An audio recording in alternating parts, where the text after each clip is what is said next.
Mamuka sei mhuri yeZimbabwe? Tinokuchingamidzai zvekare kune chimwe chirongwa pano paZim Facebook Secrets and Confessions. Tadzoka zvekare nemamwe mamessages. Message yedu yekutanga yakamira sekudai. Hanzi, makadi henyu mukomana She, please post my story. Makaviga chitupa changu. Ndiri mudzimai uye zvekare ndine makore 49 years ekuberekwa. Ndinoshandawo as a maid muno muSouth Africa. But yei pakaipa mukoma. Kana mapepa ekuti ndinge ndichitendedzwa kushanda munomu handitorina, ndinotongoshandisawo madays. Apa ndakapiwa ban permanently kuUK nekuda kwezvakaitika. Ndainge ndimbori munhu ainge agere zvake zvakanaka. Ndikangoti nyaya yangu ngachizova sechidzidzo kune vamwe vanhu kunze uko. Hazvinei nekuti unenge wakabudirira sei, but upenyu hwako hunokwanisa kungoshanduka within one day. Dai hangu ndakangoita selfish mukoma sezvandakaita makore mashoma awo andakatanga kugara muUK. I was very selfish and I kept to myself, but pandakazoda kuti ndinge ndichibatsira vehukama ndo pandakabva ndachizozvikanganisira upenyu hwangu. Dai ndakangogara hangu kuUK ndichingozvishandira, ndichingozvichengetera amai vangu, ndingadai ndichiriko kuUK. But iyi yekuda kunzi une moyo wakanaka mukoma, kana uine moyo wakanaka, vanhu vanokasika vakuparadzira upenyu hwako ukatongosara uri mumatope, ende vanhu vanozotongokuseka futi kana vakazoona wava mumatope. Hakuna kana anozombokubatsira kunyange uri munhu unenge wakambobatsira vamwe vanhu. Saka izvi zvakaitika pandakaenda kuUK. Ndakaenda kuUK but through a marriage of convenience.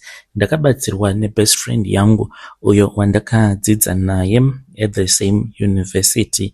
Yes, nditori graduate, nditori nedegree. Saka ndainge ndiine umwe musikana uyo wandaiwirirana naye. She came from a rich family and ainge achizviziva kuti isu tainge tingoriwo vanhu vekutambura, and ainyanya kurwadziwa nekuda kwekuti ndakapinda mumarriage kuti murume uyo wandainge ndichifambidzana naye akwanise kuzopota achindibatsira kundibhadharira tuition yangu, because vabereki vangu vakatongoona kuti ndiyo yega yainge iri solution yainge yatongosara. Akatomboedza kuti ange achinditsvakira a boyfriend, but you know it is very difficult kuti unge uchinzi watosangana neboyfriend nhasi obva atova munhu anenge achitonzwisisa maproblems ekumba kwenyu, obva atoti ndava kutoda kubhadharira tuition yacho instead of sugar daddy ava. Saka it was a very complicated situation mukomanashi.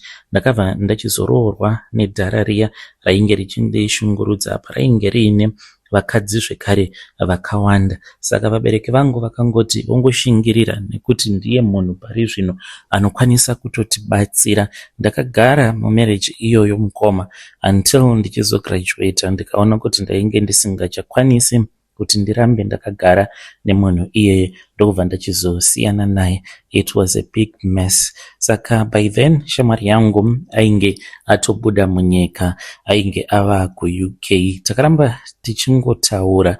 Mukutaura kwatainge tichiita ndipo pakabva achizondiudza kuti kana tainge tichazokwanisa kuwana mari, then tainge tichazoita zvemarriage of convenience through umwe muNigerian uyo ainge akati anoda mari, but mari yainge achida yainge yakawanda kuti tinge tichizochata, but unenge uri muchato wefake kuitira kuti inini ndinge ndichizokwanisa kuwana visa rekuti ndinge ndichizoshanda nekugara zvakanaka muUK.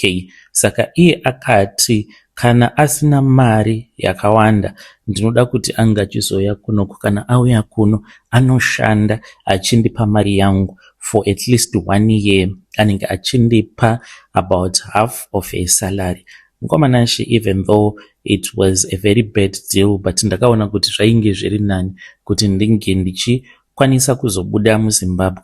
NemuNigerian uyo takabva tachizotanga kucommunicate, and as we were communicating through my emails yainge iri proof yekuti paya kana kuri kunzi tinenge tava kuda kuita mavisa applications zvinge zvichizova nepaper trail inoratidza kuti relationship yedu kune kwayakabva. He then came to Zim twice tichita sekunge vanhu vava kudanana, so I managed kuti ndinge ndichizobuda munyika ndokubva ndachizoendako kuUK ndikatanga kugara muUK.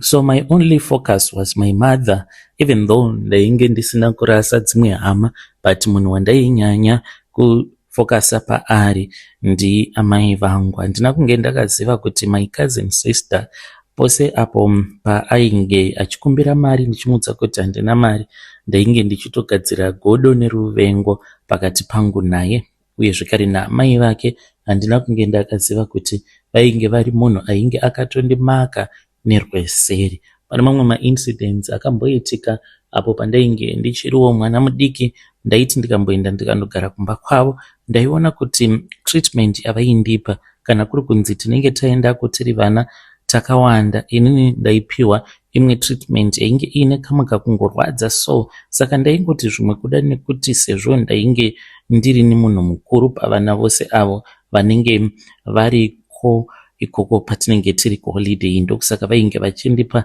such a hard treatment. Ndainge ndisingatozvizivi kuti kwainge kuri kutovengwa, vainge vakandivenga. Saka ipapo pandaipota ndichikumbirwa mari yainge itori nzira yekuti vange vachitsvaka godo neruvengo kwandiri. Ino handina kunge ndakazviziva. Amai vakazoti vashaika pandakadzokera kuZim. After the funeral ndo pandakazoita decision yekuti ndinge ndichibatsira my cousin sister ange achizonditevera kuUK. Handina kunge ndakaziva kuti ndainge ndaunza nyoka muupenyu hwangu. I know kuti angova hawo matakadya kare asinganyaradzi mwana, but ndainge ndakagara zvakanaka. By then mukoma ndainge ndichidanana nevamwe baba ava tainge tisati tava that serious, but taingofambidzana zvedu. Life yangu yainge yakarongeka mukoma nemuNigerian uya hatina kumbogara takafambidzana, even though takambogara tose in the same house, but iye aitoita zvevakadzi vake, ino ndichizviitira zvinhu zvangu. Apa I was taking myself to school, kushanda pano nepapo, saka life was okay. Zvekuti kutaura kudai ndingadai ndatova pane chimwe chidanho. Saka cousin sister yangu akati auya mukoma, tainge tichigara tose, iye akazongoti hai mimi zizi munonyanya kungonditonga, because ndainge ndava kumuudza kuti usaita chakati ita chakati, sezvo ndainge ndirini ndainge ndakatanga kusvika muUK. Saka iye akazviona sekunge maybe ndainge ndakanyanyisa kungwarisa, or maybe ndainge ndichitora advantage sezvo ndainge ndirini ndainge ndakamuunza muUK. Takazongotanga kungonetsana. One day ndakati ndichibva kushift ndikasvika ndikawana kuti painge pasina kana chainge chakambobikwa, ndokubva ndamubvunza kuti kosei ainge asina kubika zvekare nokutsvaira mumba. Guess what? Akati inini handisi maid. Mukomana chindakashamisika, munhu achindiudza kuti inini handisi maid, nditoriwo pakutotsvaka basa rekuti kana ndikashanda ndinobhadharwa, not kuti ndinongonzi ndinge ndichishanda pasina kana chandinenge ndichiwana pazviri. Mukoma ndakabatikana ndikati ndiwe here munhu wandakaunza muno muUK wava kundiudza rabhishi yakadai? Akabva aseka akati saka munoti kundiunza kwamakaita kunoku kuUK ndinofanira kuti ndinge ndichizova muranda wenyu here? Zviri nani kuti ndinge ndichidzokera kuZimbabwe ndinge ndichinotambura zvangu. Handina kunge ndakaziva mukomana acho kuti ainge atova nevamwe vanhu avo vaainge ava kuwirirana navo vainge vachimupfurira. Ndo zvinoitika kunoku. Unokwanisa kuunza hama yako kuno, but kana magara muine tumagrudge, inini advice yangu ndeye kuti siyana nevanhu, ubve muzvinhu zvevanhu, siya vanhu vatambure. Kana vasingakwanisi kubatsirwa naMwari mukutambura kwavo, iwewe zvako ndiwe ani wekuti unenge uchida kupedza nhamo dzevanhu. chingofokasa paupenyu hwako, nekuti munhu anotongo kukanganwa, ende kana munhu akukanganwa haambofi akambozozviudza kuti ndiwe wakamubatsira mumatambudziko ake awo ainge achisangana nawo. It was a big thing mukoma kuti ndinge ndichinzi ndaunza munhu muUK, at the end of the day munhu obva akuudza kuti saka wakandiunza kunoku kuUK kuti ndinge ndichizova muranda wako here. Tichitotaura kudaro mukoma akabva atongobuda, akazongodzoka zvake. Ainge aine umwe mukadzi wandainge ndisingatozivi, akati ainge auya kuzotora mabhegi ake. Ndakamboedza kuda kuramba, but ndakatukwa ndichifonirwa naamai vake, vakati siya mwana wangu, hausiriwe wakamuzvara. Ndopandakaona kuti vanhu ava vainge vatori nemisheni. Kune vamwe vanhu mukomanashe vanouya mukupenyu hwako vachiita sekunge vanokuda, but vanenge vaine misheni. Vanozongoonekwa chete nekuzobuda kwavanoita mukupenyu hwako.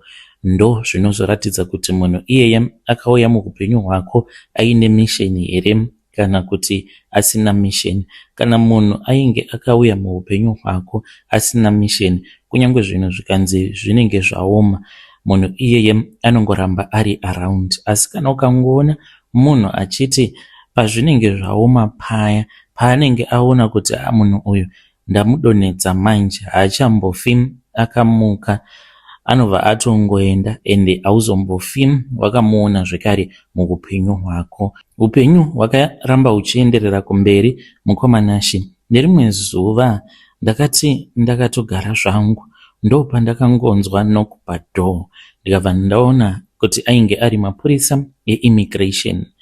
Vakandiudza kuti vainge vakareceiva an anonymous tip off and evidence yekuti my marriage it was fraudulent. Ipapo zvainge zvisingatombodi kana muprofita kuti ange achindiudza kuti munhu ainge akazviita it was my cousin kana kuti umwe munhu, because as for my best friend akasacrifice achibuditsa mari kuti ndinge ndichizouya kuUK, and as for the Nigerian haizomboita zvinhu zvakadaro. Kumusha vanhu vainge vasingatozvizivi, because amai vangu vaigara vachiti usaudza vanhu kuti ndokuenda kwauchazoita kuUK, chingonyarara uti ndakawana basa. Saka vanhu vakazotanga kutozviziva through my cousin sister pandakamuudza kuti ndo kuenda kwandainge ndakaita kuUK, ndokubva achizotanga kuudzawo vanhu kuti ndainge ndakachata nemuNigerian. Saka ndiye akafonera mapurisa akavapa an anonymous tip off. Sekutamba sekuseka mukoma, I was deported. Ndakarwadziwa, ndaingochema mukoma, kunyange pandainge ndiri mundege misodzi yainge ichingoyerera, because izvi hazvina kuzongokanganisa inini chete, zvakabva zvanokanganisira muNigerian uya status yake, uye zvekare ukama hwangu hwainge huripo pakati pangu nebest friend yangu wakabva wakanganisika, because iye pandakazotaura naye mushure mekunge ndadzoka kuZimu akabva anditi kusei wakaita zvemagrupu kuzotanga kuunza hama dzako, wakadii kungounza hama dzako muchinyararire woregedza kuvaudza kuti wakauya kunoku through a marriage of convenience. Saka haana kuda futi kuzombotaura neni. Apa ndiye ainge ari munhu aiwanzokundibatsira mumatambudziko andaiti kana ndikasangana nematambudziko ndaienda kwaari ndichiziva kuti ndiye munhu anokwanisa kukasika andibatsira. So ndakati ndasvika kuZimu mukoma apa ndainge ndisati ndakwanisa kana kuita anything, because ndainge ndichimhanyidzana nekutanga ndazvidzidzisa. Apa kusekwa, ndainge ndosekwa mukoma zvisingaiti, ndaishaya kana kwekugara, because amai vangu ndainge ndichiri kuvarentera mutown, ndainge ndisati ndakwanisa kuti ndinge ndichizovakawo musha nekuzotengawo imba muHarare. Pandakasvika muZimu ndakashaya kana pekutangira, vanhu vainge vachingondinyeya vachindiseka ndakaona kuti ndaikwanisa kuzofa nenzara. Ndo pandakabva ndachizosangana neimwe friend yangu uyo wandakadzidza naye zvekare, akandiudza kuti iye ainge ava kugara muJoburg nemurume wake. Ndiye akazondibatsira kuti ndinge ndichizouya kunoku kuSouth Africa mushure mekunge ndamuudza zvainge zvakaitika kuUK. Ende kana wotaura your life history, vanhu vanoona sekunge maybe kunyepa oro uri kungotaurawo nyaya kuitira kuti vanhu vange vachikubatsira, but to this very day ndiri munhu ari kurarama ari mune imwe pain isingatsananguriki mukomanashe.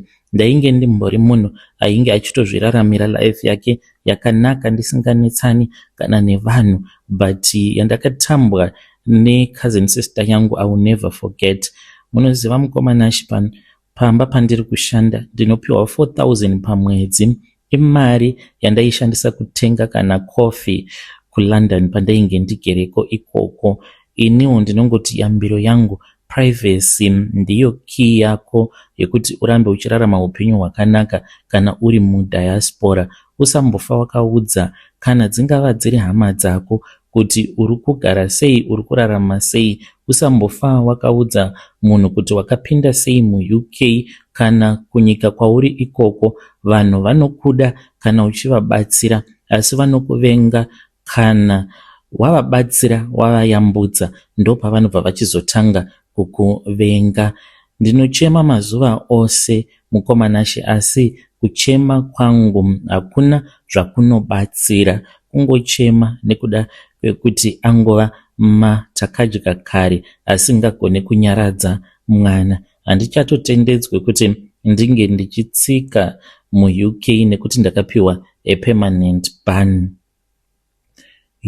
Vedare ndo message iyo yandakatumidzirwa ichibva kuna vanzvadzi vedu. Zvakangooma hazvo vedu we, pakaipa. Hanzi kunyika kwauri ikoko usaudza vanhu kuti wakapinda sei, mapepa ako akamira sei, nekuti munhu akangoziva something about upenyu hwako hanzi anokwanisa kuzokuparadza.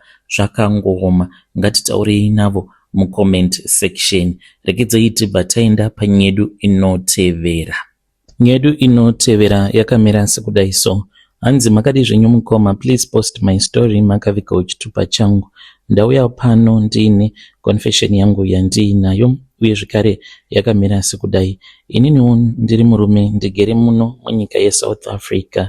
Ndakatengawo gold sensor iro randakatenga kudhura mukoma, then ndokubva ndachizoritumidzira kumunin'ina wangu.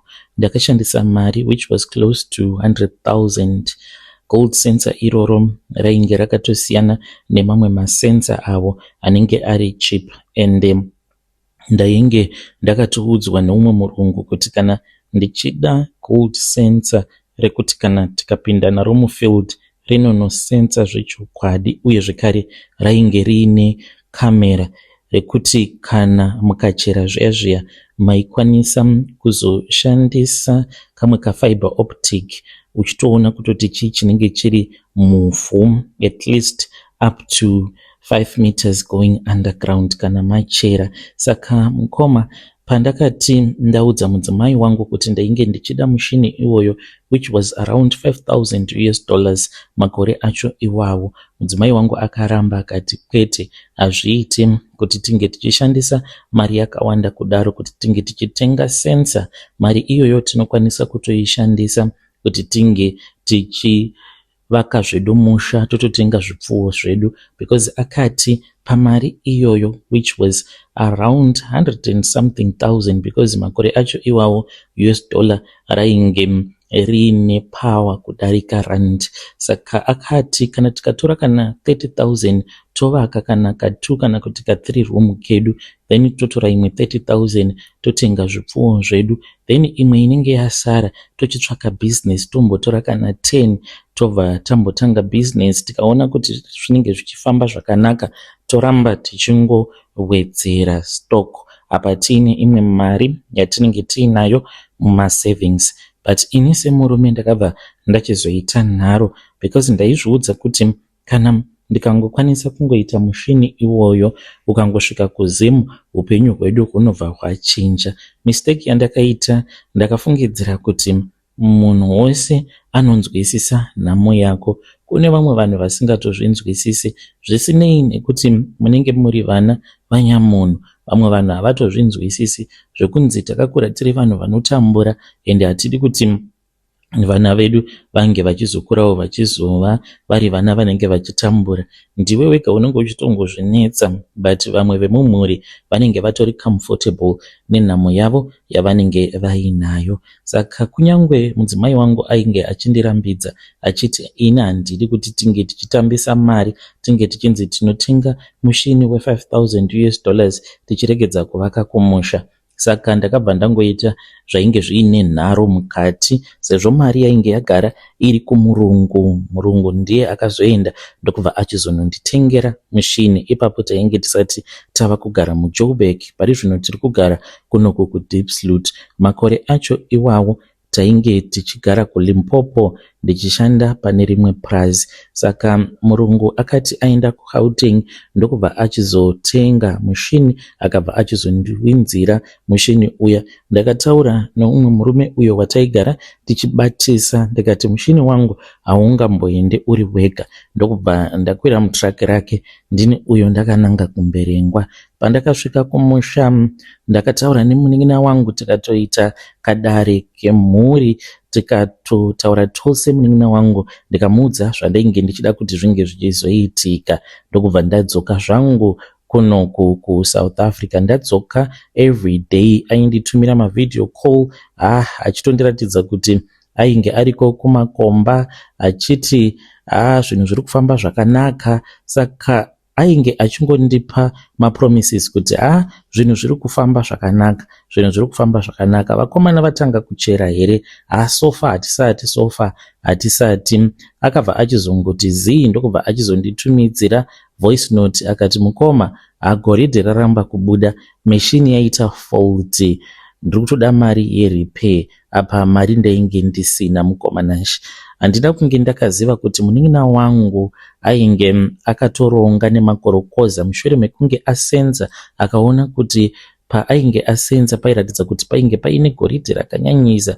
Ndokubva achizotanga kushanda nemakorokoza aya kuti vange vachizoita syndicate. Iniwo handina kana chandainge ndichiziva. Utsinye hwaakandiitira mukoma, apa ndiri hama yake futi. Kunze kwekuti ange achindiprotecta, iye akandiitira utsinye hwekuti akabva atanga kundikumbira mari. Ndaiti kana ndikatumidzira mari, ndo mari dzavaishandisa pamishini yavo, dziri mari dzandaitumidzira ndichiudzwa kuti ndedzemarepair. Apa voshandisa mari dziya kutenga madhizel, vachirenta mamil, zvakasiyana zvavainge vachishandisa ikoko kumakomba. Handina kunge ndakaziva kuti ndiri kutorohwa 10 not. Saka ndakazoti ndaona kuti mari haisi kubuda, ndokubva ndachizoenda kuzimu nemudzimai, because tainge tongotukana. Ndikangoti each and every day vanhu vainge vachingotukana zuva nezuva. Ndokubva tachizosimuka tichizobva kuno kuSouth Africa tikaenda kumusha. Tasvika kumusha mukoma, ndopandakazoudzwa kuti munin'ina wangu uyu ainge akatobata mari yaidarika kuma $13,000 US panguva iyoyo, ende zvekunzi mushini wainge wakafa dzainge dziri nhema. Unofenda kani mukoma, because ndichinosvika paground iye ainge atova neequipment yake akatiza, ndokubva amboenda akanogara kuzvishavane. Ndikamutsvaka mukoma, handina kumuwana. Ndakaenda kumba kwake ndikawana kuti ainge atova neimwe mishini, ende ainge atova gold buyer. Nanhasi uno anotofamba neLand Cruiser, mufunge. Apa inini ndiri kutongotambudzika zvangu ndiri munomo muSouth Africa. Saka pari zvino kunetsana kwacho kwatova very serious, because iye anoti ndaida kuromba naye, ende kana munhu angotaura shoko rekuti aida kuromba neni zvikaramba, ndokusaka tichigara tichinetsana. Nyaya yacho from there on hauzombofi wakaihwina, nekuti vanhu vose vanenge vongoti iwe uri muroi, uri muroi. Wainge uchida kushandisa munin'ina wako kuita mari, but sandizvo zvakaitika. Tadzoka kuno kuSouth Africa, ndikangoti mumba mangu mugehena, mudzimai wangu anotongondishungurudza nguva dzose, anongondirangaridza kuti handina kukwanisa kuti ndinge ndichichengetedza upfumi uhwo hwatainge takapiwa naMwari. Nekuda kwemastress mukoma, basa unorisiya, ndainge ndisisina kana simba rekuramba ndichishanda pakambani pandainge ndichishanda papurazi ipapo, because ndaiti kunyangwe ndiri kubasa, so ndaizvibvunza kuti saka what is the purpose yekuti ndirambe ndichishanda nekuda kwezvakaitika. Ndaiti ndikamuka makuseni ndaikwanisa kungoregedza kuenda kubasa, mudzimai ondibvunza kuti sei musiri kuda kuenda kubasa, ndokomuudza kuti ndinenge ndichirwara but ndisingarwari. Ndo zvinowanzokuitika kana ukambosimukira muupenyu ukazodonha, so zvinonetsa kuti unge uchizosimuka zvekare. Nanhasi uno ndiro dambudziko randiinaro, simba chairo rekuti ndinge ndichiramba ndichishanda handitorina. When you post my story muzondizivisa, ndinenge ndiri mu comment section. Iyi vedare ndo message iyo yandakatumidzirwa ichibva kuna mukoma vedu. Ngatitaurei navo mu comment section, zvakangooma hazvo vedu we. Hey, pakaipa anzi munhu akazototanga kutofamba neLand Cruiser, but zvose izvi zvakabva pasensa yandakamutumidzira. Rekedzai tibva taenda panyedu inotevera. Nyedu inotevera yakamira sekudai so. Hanzi mukomana makadii zvenyu, please post my story makavika chitupa changu. Ininiwo ndiri mudzimai uye zvakare ndine makore 67 years ekuberekwa. Mwari vakapukuta misodzi yangu but zvakatora nguva. Ndine 67 years uye zvakare ndinotogara muBorodale, ndinorarama upenyu hwakanaka. Ndakange ndichiriwo mukadzi wechidiki. Nyaya iyi ndakatomboiroverwa nemurume wangu, saka ndaitawo zvekutengesa. Ndaiwanzo kuenda kuMbare, tainge tichigara kuBudiriro pamakore acho iwawo, saka ndakamukira makuseni kuti ndinge ndichibata motikari dzemakuseni kuti ndinge ndichizoenda kuMbare. Saka ndo pandakabva ndachizosangana neumwe mwana ainge achichema. Mwana uyu ainge achiri mudiki, ndikangoti maybe around 1 year. Ndakamunhonga mwana uyu, ainge ari mukomana ari mudiki achitoratidza kuti ainge aoma nechando. Ndakamutakura ndokubva ndadzoka naye kumba. Murume wangu akandibvunza kuti mwana ndainge ndamuwana kupi. Ndikamuudza zvainge zvaitika. Takanetsana nemurume achiti mwana uyu zvimwe kuda kanenge kari kachikwambo, ndaifanira kuti ndinge ndichimudzosera pandainge ndamuwana. Saka kunze kwakazoti kwachena, ndokubva ndachizoti ndainge ndichazoenda naye kumapurisa. Iye akati kana ndadzoka handidi kumuwana pano. Saka ndakaenda naye kumapurisa. Mapurisa vakati zvino vainge vasingazivi kuti voita sei naye. Vakandibvunza kuti ndaikwanisa here kuti ndinge ndichimbofanira kugara naye, uye zvakare ndakavakumbira. Vakati ndaifanira kuti ndinge ndichizodzoka naye makuseni oga. Saka ndakadzoka naye kumba usiku hwacho. Murume akadzoka, ndikairoverwa nyaya iyoyo nekuti tainge tisingazivi kuti mwana uyu ainge akaraswa nani. Ndakaita nharo mukomanashi, ndaingokanzwira tsitsi kamwana ikako because ainge ari same age nemwana wangu musikana. Ndakaita nharo ndichirohwa ndikati mwana uyu akaraswa nemubereki asingamudi, zvichireva izvo kuti mubereki wake haazombofi akamutsvaka. Mukomanashi mwana uyu ndakazomutora ndokubva ndachizomuendesa kumusha kumasvingo kuna amai vangu. Ndaona kuti mumba mainge musingachagariki zvakanaka, ndichingorohwa everyday nemurume. Saka mwana akazokura achichengetwa naamai vangu, but ndaiti pose pandainge ndichikwanisa ndaitumidzira mari kuna amai kuti vasazonyanya kutambudzika. Saka ndivo vakazotomutoresa birth certificate anoshandisa ikwana amai. Mwana uyu akazosvika pakugamuchirwa nemurume wangu, kwava kubva tachizomutora tikagara naye muBudiriro. Saka mukukura kwake mukoma akasvika pakuita head boy ari kuprimary, head boy ari kusekondari, ndokubva achizowana scholarship. Zvakangozviita zvega. Ende chimwe chinhu chandakanotisa paari mwana uyu, anoita sekunge akatongouya nelakiwo rake muupenyu hwedu. Ndokusaka murume akazozvigamuchira because murume wangu akazongopiwa promotion kuzesa kwaainge achishanda.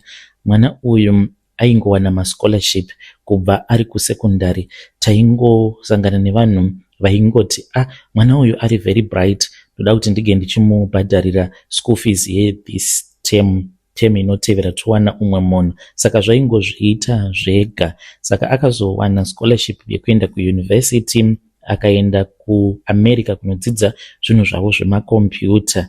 Saka paakaenda akati, mama, handimbofi ndakakukanganwai. Akagara kuAmerica achititumidzira mari dzemagroceries mazuva ose. Murume wangu akazosvikawo pakushaya, makore akafamba, mwana ari kuAmerica. Nerimwe zuva pamba pakazongosvika umwe murume neumwe mukadzi vakandiudza kuti vainge vari malawyer uye vainge vatumwa naJoseph mwana wangu uyo ari kuAmerica. Ndakapinda mumotikari nemwana wangu musikana because ainge ari kumba mazuva acho iwawo. Tikabva kubudiriro tichitoshamisika kuti ko tiri kuendeswa kupi, kasi tasungwa. Kana ukangonzwa zvichinzi malawyer unenge wava kutoti maybe pane munhu andisungisa. Ndisu uyo takananga kuno kuBorodale. Tasvika pano pamba pandigere, ndokubva vati kwandiri, mama, awa ndo makey eimba yenyu. Munozviziva here kuti makatengerwa imba iyi nemwana wenyu ari kuAmerica? Mukoma ndakapembera ndikachema kuyeredza misodzi, ndikati shuwa mwana wandakanhonga ndiye azosvika pakunditengera imba yakavakwa nechekare muBorodale, nzvimbo yandainge ndisingambofungidziri kuti ndingazonzi ndichagarawo muBorodale. But ndozvakatoitika. Akazouya tikatoita pati, tikadaidza hama neshamwari, tikapembera, tikafara. Vedare ndo message iyo yandakatumidzirwa ichibva kuna vanzvadzi vedu. Wow, what a testimony. Ngatitaurei navo mucomment section. Kana muine life experiences enyu, please come to my inbox and share with us your own story. Ngatisanganei zvekare mune zvimwe zvirongwa zvinotevera.